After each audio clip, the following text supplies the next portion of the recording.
Governor Roy Cooper's Safer at Home plan to lifting the COVID-19 restrictions does not include indoor public spaces where 10 or more people can gather, like museums. The Veterans History Museum of the Carolinas in Brevard is closed to visitors, but continues to honor veterans by posting content on social media and on the museum's webpage. Photojournalist Ken Corn sat down with two former U.S. Army nurses to talk about what today's civilian nurses face in the current pandemic.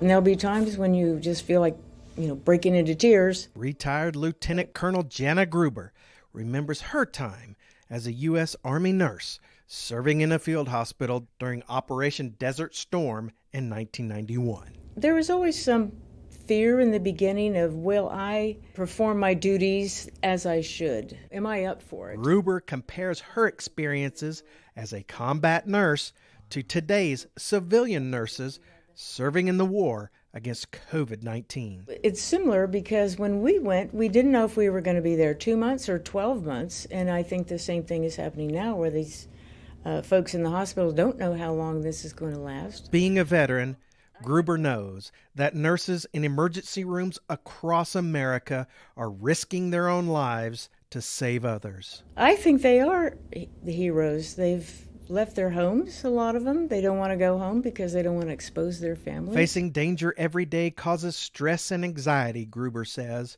but having the courage to hide those feelings and focus on the patients will make you a stronger person. You smile, you remain calm so that they can remain calm. Even if you think it's not true, you tell them it's going to be all right. It was a wonderful, challenging experience. Dorothy Manigan volunteered for the U.S. Army Nurse Corps during World War II. She took care of returning American troops that had been prisoners of war.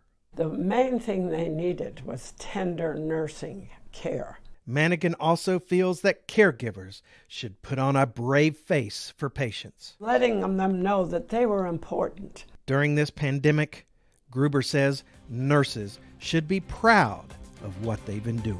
You've done extraordinary things, an extraordinary duty. Ken Corn, News 13.